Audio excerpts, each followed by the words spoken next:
देहरादून में विद्या भारती स्कूल में छात्रों के सम्मान समारोह का हुआ आयोजन। मुख्यमंत्री धामी ने मेधावी छात्रों को किया सम्मानित। अवसर पर शिक्षा मंत्री धन सिंह रावत भी रहे मौजूद।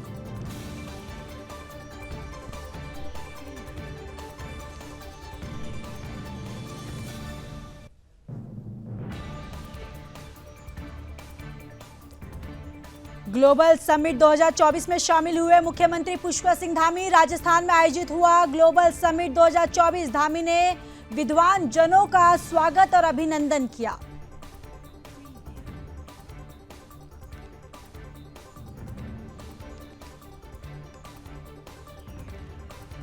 उत्तराखंड में नई फिल्म नीति का दिखा असर। उत्तराखंड का फिल्म उद्योग ने पकड़ी रफ्तार। सरकार ने फिल्म सिटी बनाने का लिया फैसला।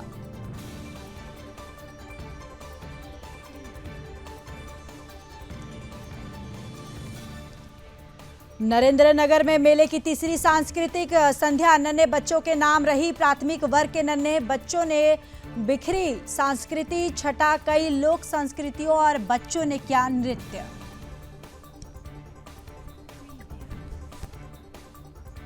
मसूरी में त्योहारों के सीजन को लेकर निकाला गया फ्लैग मार्च। अतिक्रमण के खिलाफ की गई कार्रवाई। विनोद राणा के नेतृत्व में निकाला गया फ्लैग मार्च।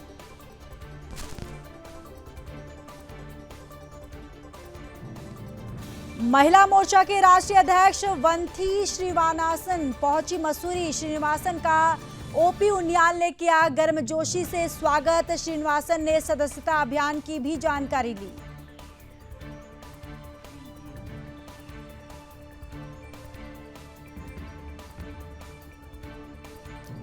मसूरी में अनुराधा पंत ने रेंटल स्कूटी संचालकों के खिलाफ कार्रवाई। मसूरी के रेंटल स्कूटी के कार्यालय की चेकिंग की गई। कार्यालय में पाई गई अनियमितताएं।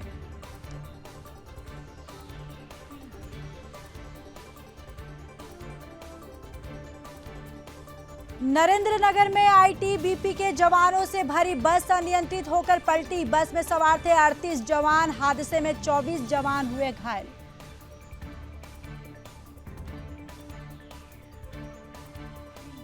देहरादून में 8 नए उप जिला अस्पताल खोलने की बनाई गई योजना। गुप्तकाशी और जोशीमठ में खुलेंगे उप जिला अस्पताल।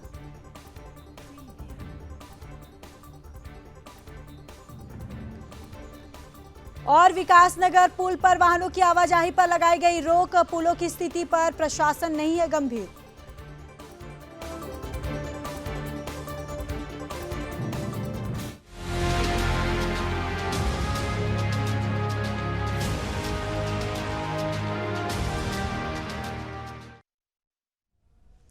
नमस्कार, आप देख रहे हैं सुदर्शन न्यूज। मैं हूं आपके साथ ज्योति यादव। चलिए बुलेटिन की शुरुआत करेंगे उत्तराखंड की खबरों के साथ।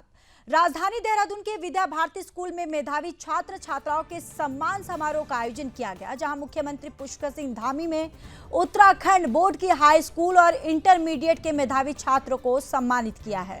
इस समारोह में मुख्यमंत्री पुष्कर सिंह धामी के साथ प्रदेश के शिक्षा मंत्री धन सिंह रावत भी मौजूद रहे। और अवसर पर मुख्यमंत्री पुष्कर सिंह धामी ने कहा कि सफलता का कोई विकल्प नहीं होता, हमेशा मेहनत के साथ पढ़ाई करनी चाहिए, सफलता जरूर मिलती है। सीएम धामी ने छात्रों को कहा कि आप लोग नई ऊर्जा और नए उत्साह के साथ आगे बढ़े। उन्होंने आगे कहा कि आपको आगे जो भी परीक्षा देनी है सभी में सफलता मिले और सभी परीक्षाओं में आप सभी अच्छा प्रदर्शन करें, ऐसा कामना करता हूं। तो देखिए, विद्या भारती स्कूल में छात्रों को सम्मान समारोह का आयोजन किया गया, जहां पर छात्रों को सम्मानित किया गया। मुख्यमंत्री धामी ने मेधावी छात्रों को सम्मानित किया है और इस अवसर पर शिक्षा मंत्री धन सिंह रावत जो हैं वो भी मौजूद रहे। आप ये तस्वीरों में भी देख सकते हो कि मुख्यमंत्री पुष्कर सिंह धामी के साथ साथ जो शिक्षा मंत्री धन सिंह रावत हैं वो भी यहाँ पर दिखाई दे रहे हैं और जो मेधावी छात्र हैं उनको सम्मानित किया जा रहा है। और साथ ही साथ मुख्यमंत्री धामी ने कहा है कि सफलता का कोई विकल्प नहीं होता।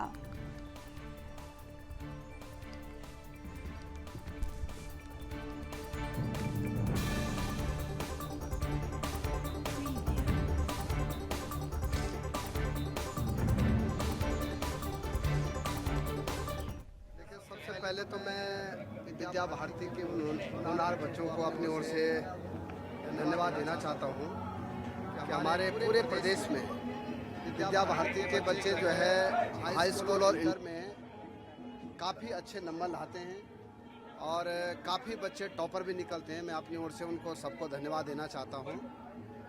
जहाँ तक दून विश्वविद्यालय की बात है तो हमने अपने सभी विश्वविद्यालयों में अब आपने देखा होगा कि कई नए कोर्स जो है शुरू किए हैं और मैं कह सकता हूँ कि हमने वहाँ पे अंबेडकर पीठ भी बनाई है। अभी हिंदुइज्म का एक नया पाठ्यक्रम और नया उसका एक पूरा सिलेबस हम लोग पूरे प्रदेश के बच्चों के लिए बनाना चाह रहे हैं और जो भी बच्चा उसको पढ़ना चाहेगा वो पढ़ सकता है।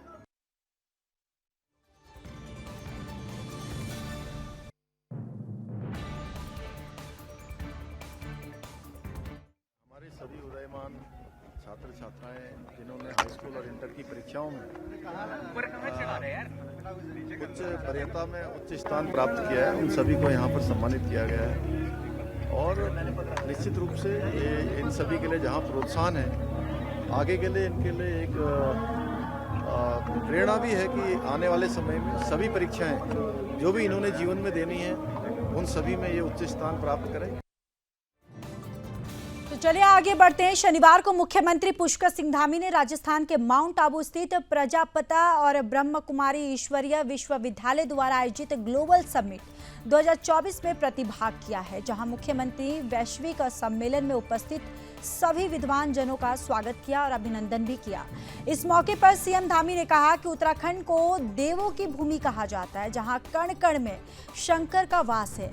हमारा राज्य एक और जहां प्राकृतिक रूप से सुरमय है तो वहीं आध्यात्मिक रूप से विशिष्ट भी है। विश्व के कोने कोने से लोग देवभूमि उत्तराखंड में आकर स्वयं की खोज करते हैं, स्वयं को साधना में लगाते हैं। मुख्यमंत्री ने आगे कहा कि लोग उन्हें पूछते हैं कि देवभूमि में कितने देव स्थान हैं या कितने प्रसिद्ध स्थान हैं, तो मेरा एक ही उत्तर होता है कि देवभूमि में जिधर भी आपकी नजर जाएगी वो हर स्थान देवों का है। हर स्थान हमारा पर्वतों वनों से आच्छादित है और हर स्थान हिम ग्लेशियर नदियों से आच्छादित है। मुख्यमंत्री ने आगे कहा कि ऐसी देवभूमि से आकर आप सबके बीच आकर आप सबके कार्यक्रम से जुड़ना, आप सभी लोगों के बीच आने का जो सुअवसर प्राप्त हुआ है, ये उनके लिए सौभाग्य की बात है। मुख्यमंत्री ने आगे कहा कि ऐसे स्थान पर वही आ पाता है जिन पर बाबा की कृपा होगी, इसलिए सब लोग यहाँ पर पहुँचे हैं। इस अवसर पर भारत सरकार के रेल और फूड प्रोसेसिंग मंत्री रवनीत सिंह बिट्टू, उत्तराखंड से राज्यसभा सांसद श्री महेंद्र भट्ट, गोरखपुर से सांसद श्री रवि किशन आदि उपस्थित रहे। ग्लोबल समिट 2024 में शामिल हुए मुख्यमंत्री पुष्कर सिंह धामी, जहां यहां राजस्थान में आयोजित है, और धामी ने विद्वान जनों का स्वागत और अभिनंदन किया। और इस अवसर पर महेंद्र भट्ट, रवि किशन जो हैं, ये तमाम नेता जो मौजूद रहे।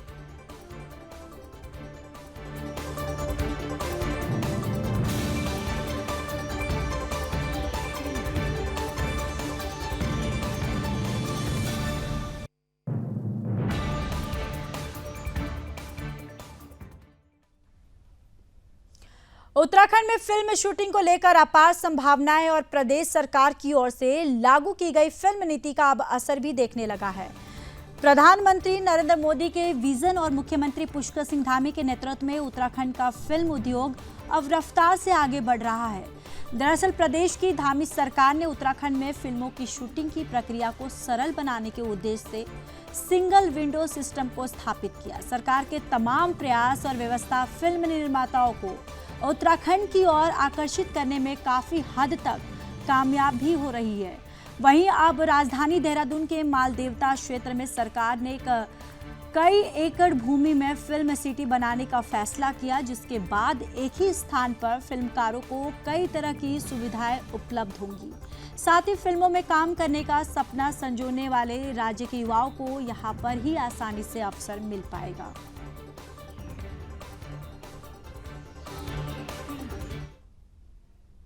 नमस्कार, मैं कांता प्रसाद, उत्तराखंडी फिल्मों का निर्देशक। और बहुत खुशी की बात है कि हमारी उत्तराखंड सरकार जल्दी ही हमारे उत्तराखंड की जो फिल्म सिटी है उसका निर्माण करने जा रही है। बस मेरा यही सुझाव है उत्तराखंड सरकार से कि जो भी बाहर के हमारे निर्माता निर्देशक आते हैं, चाहे वो हमारा स्थानीय निर्माता निर्देशक है, उनको जो वहाँ पर सुविधाएं मिलेगी वो उनका सरलीकरण हो, उनको सरलता से वो फिल्म सिटी में जो फिल्म बना सकें। वहाँ पर जितनी भी चीज़ें हैं, चाहे हमारा मंदिर है, चाहे हमारे रेलवे स्टेशन है, चाहे हमारा हेलीपैड है, तमाम चीज़ें वहाँ पर होगी। जंगल है, झरने हैं, तमाम चीज़ें हैं, जो कोठी है, बंगले हैं, तमाम चीज़ें बनेगी। तो उसका सरलीकरण होना अनिवार्य है और तमाम सुविधाएं वहाँ पर मिलेगी। बहुत अच्छे अच्छे स्टूडियोज वहाँ पर होंगे, हाईटेक स्टूडियोज होंगे, तमाम रिकॉर्डिंग स्टूडियो होंगे, फिल्म मेकिंग के स्टूडियोज होंगे। तो उनका भी सरलीकरण होना चाहिए ताकि हमारा स्थानीय जो निर्माता निर्देशक है और बाहर से जो लोग आते हैं उनको बहुत अच्छी सुविधाएं वहाँ पर मिलेगी। मेरी बहुत सारी शुभकामनाएं हैं। धन्यवाद।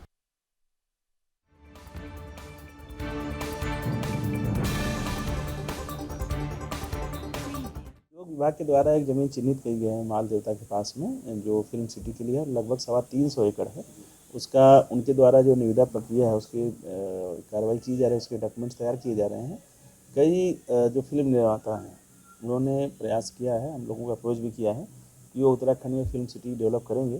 तो जब वो निविदा आमंत्रित होगी तो फिर उस दिशा में हम लोग आगे बढ़ेंगे।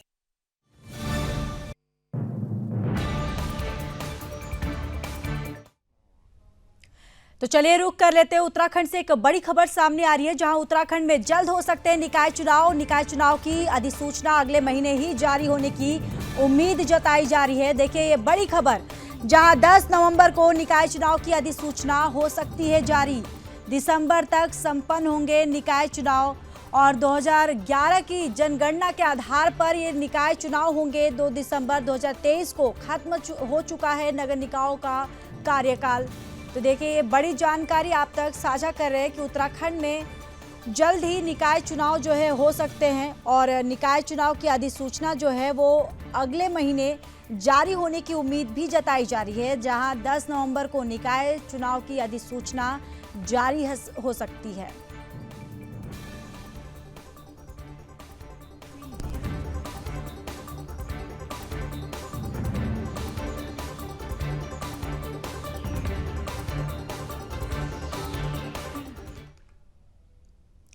तो चलिए आगे बढ़ते हैं। श्री कुंजापुरी पर्यटन और विकास मेले की तीसरे सांस्कृतिक और संध्या प्राथमिक वर्ग के नन्हे बच्चों के नाम रही। प्राथमिक वर्ग की ऐच्छिक और अनिवार्य दोनों सांस्कृतिक प्रतियोगिताओं में श्री गुरु राम और राम राय पब्लिक स्कूल नरेंद्रनगर ने पहला स्थान प्राप्त कर अपने हुनर का परचम लहराया।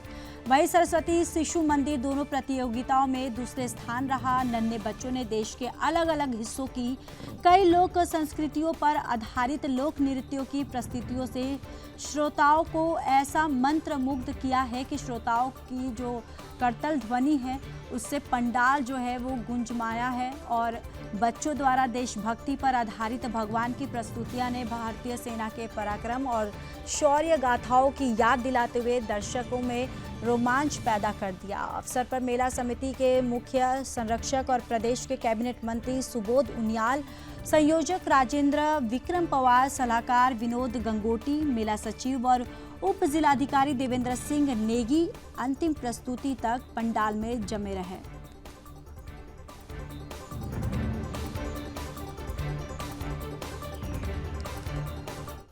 तो सभी को कुंजापुरी मेले की बहुत बहुत शुभकामनाएं।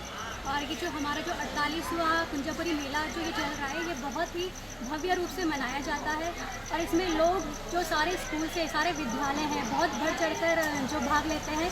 साथ में सारे जो स्पोर्ट्स होते हैं, जितने भी बैडमिंटन, हॉकी हो गए, वॉलीबॉल हो गए, सारे जो स्पोर्ट्स होते हैं, ये सारे मतलब ये एक लेवल के होते हैं जो आगे जाके बच्चों को बहुत ज़्यादा आगे काम आएंगे। और एक उनका एक टैलेंट जो है वो बाहर निकल कर आएगा और आगे चल के उनके लिए मतलब प्रगति के लिए, एक ग्रोथ के लिए, डेवलपमेंट के लिए उनके लिए बहुत अच्छा है। उनकी पर्सनैलिटी ग्रो होगी, उनको एक मंच मिल रहा है। जैसे परसों सुबोध अंकल जी ने भी कहा था कि ये उनके लिए एक मंच है। तो मैं यही कहना चाहती हूँ कि ये जो बच्चे हैं, जो हमारे नरेंद्रनगर के बच्चे हैं, चाहे उत्तराखंड के बच्चे जो यहाँ आ रहे हैं, तो उनके लिए एक टैलेंट है और वो एक मंच जो प्राप्त कर रहे हैं यहाँ से, वो आगे जाके बहुत अच्छा कर सकते हैं और आगे जा सकते हैं।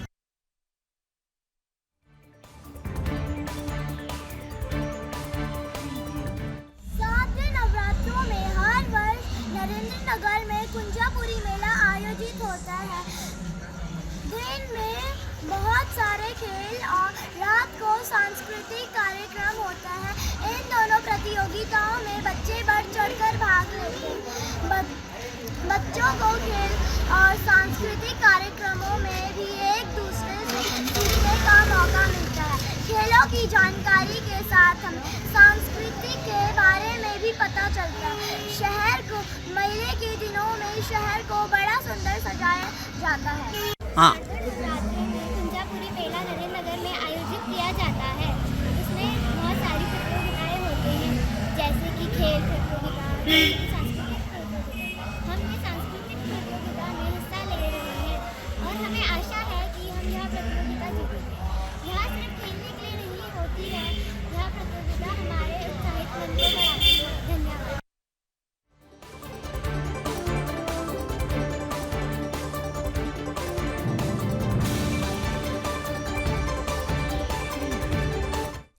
तो चलिए खबरों में आगे बढ़ते हैं। पहाड़ों की रानी मसूरी में मसूरी पुलिस द्वारा एसएसआई विनोद राणा के नेतृत्व में फ्लैग मार्च निकाला गया। ये मार्च मसूरी लंढौर बाजार अनुपम चौक से होते हुए गांधी चौक तक पहुंचा है, जहां पर वाहनों की चेकिंग करने के साथ साथ सड़क किनारे लोगों के द्वारा किए गए अतिक्रमण हटाया गया।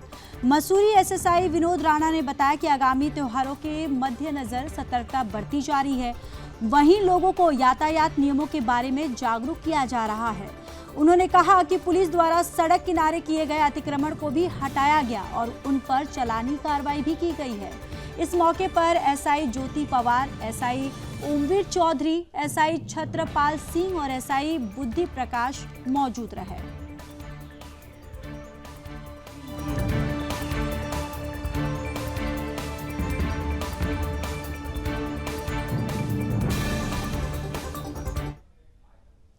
बीजेपी महिला मोर्चा की राष्ट्रीय अध्यक्ष वंथी श्रीनिवासन के मसूरी पहुंचने पर बीजेपी महिला मोर्चा और मसूरी ट्रेडर्स एसोसिएशन और पूर्व पालिका अध्यक्ष ओपी उनियाल ने फूलों और गुलदस्ता और शॉल भेंट करके उनका स्वागत किया है। और इस मौके पर महिला मोर्चा की राष्ट्रीय अध्यक्ष ने मसूरी में बीजेपी कार्यकर्ताओं द्वारा चलाए जा रहे सदस्यता अभियान के बारे में जानकारी दी। मसूरी में पत्रकारों से वार्ता करते हुए बीजेपी महिला मोर्चा की राष्ट्रीय अध्यक्ष वंथी श्रीनिवासन ने कहा कि देश में मोदी सरकार द्वारा महिला के उत्थान और स्वावलंबी बनाए जाने को लेकर कई योजनाओं के तहत कार्य किया जा रहा है। वहीं उन्होंने कोलकाता में महिला डॉक्टरों के साथ हुए घिनौने अपराध और हत्या की कड़ी निंदा की। राष्ट्रीय अध्यक्ष वंथी श्रीनिवासन ने आगे कहा कि बीजेपी महिला मोर्चा पूरे देश में हर क्षेत्र में अच्छा कार्य कर रही है। केंद्र सरकार राज्य सरकारों की महिला कल्याणकारी योजनाओं को जनता तक पहुंचाने का कार्य कर रही है। उन्होंने कहा कि महिला मोर्चा सदस्यता अभियान के सक्रिय होकर कार्य कर रही है और खासकर बीजेपी शासित राज्यों में तेजी से सदस्य बना रही है।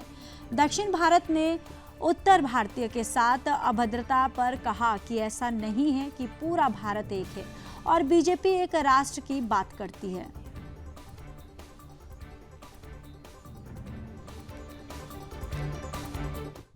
मेंबरशिप कैंपेन चल रहा है सितंबर 2 से अक्टूबर 31 तक। सो एक्टिव मेंबरशिप का अभियान अभी पूरा देश भर में चल रहा है।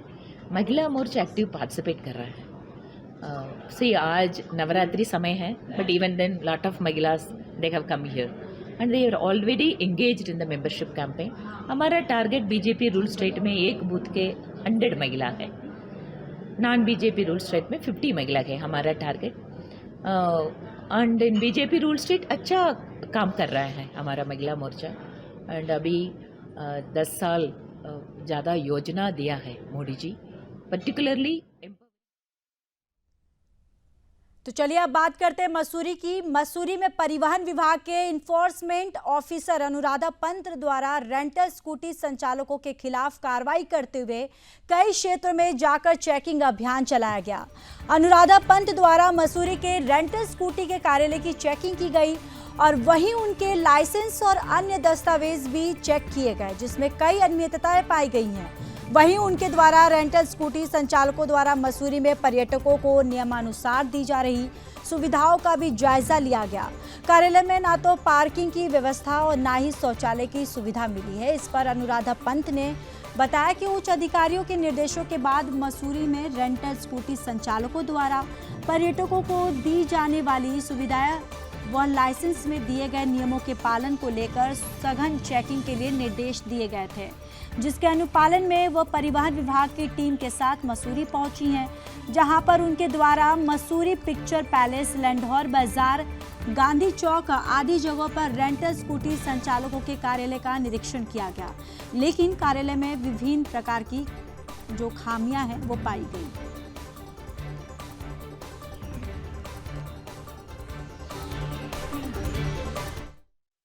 आज मसूरी में जो रेंटल बाइक हम लेते हैं घूमने के लिए, जो भी हमारे टूरिस्ट आते हैं, तो उनकी जो शॉप्स हैं जहाँ पे आप देख रहे होंगे, इनकी हर एक दुकान पे जाके इनके पंजीकरण, लाइसेंस, कितनी गाड़ियाँ लाइसेंस में पंजीकृत हैं, इसके अलावा इन्होंने क्या व्यवस्थाएं रखी हैं, क्या इन्होंने रजिस्टर और अपने अभिलेखों का संरक्षण अच्छे से किया है या नहीं किया है, इसके अतिरिक्त इनकी पार्किंग की सुविधा कहाँ उपलब्ध है, इनके दिए गए पते पे इनकी जो शॉप है वो उपस्थित है या नहीं है, इनका संचालन कौन कर रहा है, इनके अभिलेखों की पुष्टि की, लाइसेंस की जो वैधता है वो कब तक है, इस तरीके की सारी जाँच की जा रही है। अभी तक हमने कुछ लंडौर में और कुछ यहाँ पे हम पिक्चर पैलेस में कुछ हमने शॉप्स देखी हैं। ऋषिकेश गंगोत्री राष्ट्रीय राजमार्ग पर नरेंद्र नगर से लगभग 25 किलोमीटर टिहरी और ताशला नामक स्थान पर आईटीबीपी के जवानों से भरी बस अनियंत्रित होकर रोड पर पलट गई।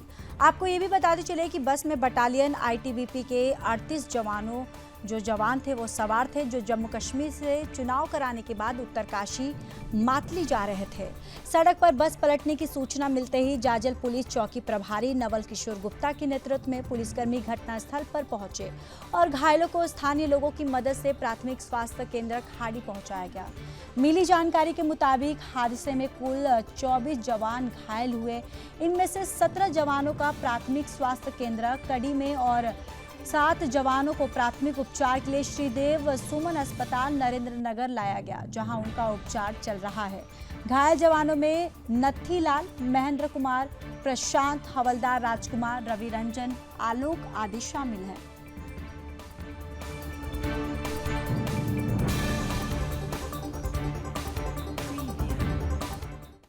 आईटीबीपी के जवान जो हैं जम्मू कश्मीर से चुनाव ड्यूटी संपन्न करने के पश्चात अपने कैंप मातली जा रहे थे। स्थान ताशला में इनकी गाड़ी अचानक अनियंत्रित होकर दुर्घटनाग्रस्त हो गई। इसमें 17 जवान जो हैं हमारे सीएससी खाड़ी में हैं, सामान्य घायल हैं, और 7 जवान हमारे सुमन चिकित्सालय नरेंद्र नगर में जो सामान्य घायल हैं, चिकित्सकों की निगरानी में। इनमें जो बस चालक है वो भी एक इनमें शामिल है। कुल मिलाकर के 25 लोगों को सामान्य घायल हैं और चिकित्सकों की निगरानी में है।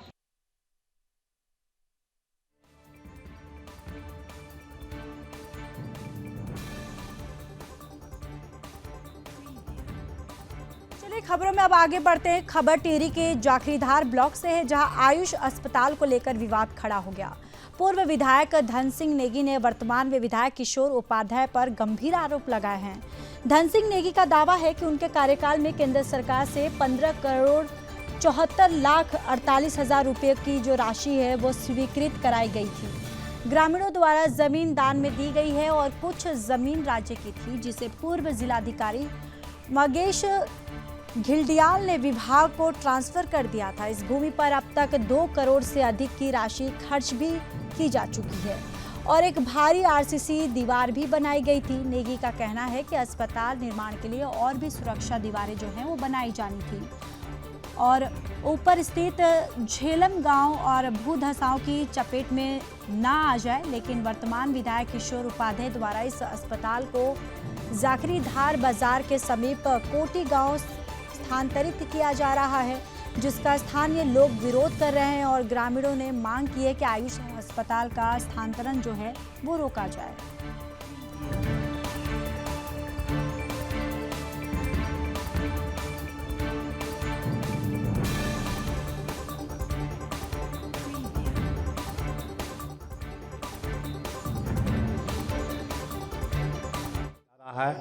कभी कह रहे हैं कि इसको हम जाखरीदार शिफ्ट कर रहे हैं, कभी कह रहे हैं यहाँ कुछ करेंगे, कभी कह रहे हैं ज़मीन कम पड़ रही है। जब इस जगह का जो है जायजा लिया गया था, उस टाइम पर जिला अधिकारी महोदय ने पूरी ज़मीन की सर्वे करवा कर पूरा जगह कंप्लीट होने के बावजूद यहाँ की जो मिट्टी है वो रुड़की तक पहुँचाई गई है। ये जगह जो है सही पाई गई है।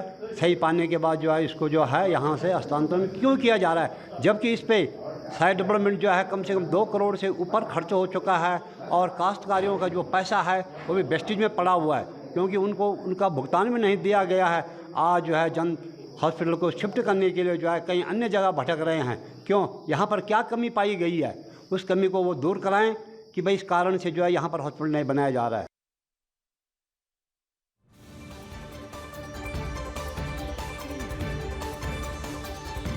लाखनीदार इस क्षेत्र के जिला पंचायत, क्षेत्र पंचायत, पूर्व प्रधान, ग्राम प्रधानों की बैठक बुलाई गई थी जनप्रतिनिधियों की, और सबने ये पूछा है कि आखिर हॉस्पिटल का कार्य बंद क्यों है। मैंने कहा स्थानीय विधायक से पूछिए, हमने तो इसको स्वीकृत किया है।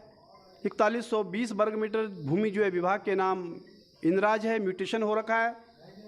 भूमि का जियोलॉजिकल सर्वे होने के बाद, ज़मीन देने के बाद तब जियो होता है। 15,76,48,000 स्वीकृत है, 2 करोड़ रुपए खर्च कर दिया है, और आज जो है उसको इधर उधर भटकाने की बात हो रही है, जो कि बिल्कुल गलत है। 6 साथ जाती है, जनता के साथ अन्याय हो रहा है, और आज सारे लोगों ने चिंता व्यक्त की है। लोगों ने कहा है कि हॉस्पिटल नहीं बनना चाहिए।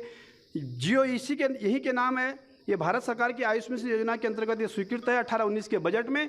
यदि इसको जल्दी नहीं बनाया जाएगा तो मुझे आशंका है कि भारत सरकार इसको कैंसिल न कर दे, निरस्त न कर दे, उससे क्षेत्र का बहुत बड़ा अचीवमेंट चले जाएगा, और ये स्थानीय जनप्रतिनिधियों की नाकामी होगी जो इसको लटकाने का काम कर रहे हैं।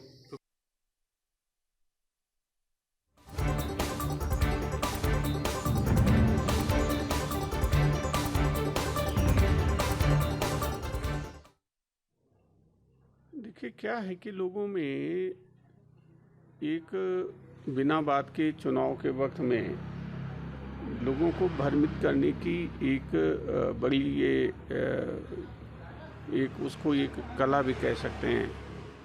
मैंने परसों जो है कुछ लोगों ने मुझे कहा, तो मैंने उन्हीं को उसका कोऑर्डिनेटर बना दिया है कि जहाँ पर वो ठीक समझें। बल्कि मैं उसमें जिलाधिकारी जी को चिट्ठी लिखूँगा कि इन्हीं को इसका कोऑर्डिनेटर बना के, और जहाँ पर ये कहते हैं उनके मानकों के अनुसार वो केंद्र सरकार का जो है वो बनना है, उसका पैसा भी केंद्र सरकार ने देना है, और जहाँ पर ये वहाँ पर जगह दे दें तो हमें क्या ऐतराज़ है उसमें। मैंने तो उसमें कहा नहीं कि इसको शिफ्ट करो, ये तो अपने आप ही जब जो है केंद्र सरकार की टीम आई और उन्होंने कहा कि गलत जगह इन्होंने चयन की है।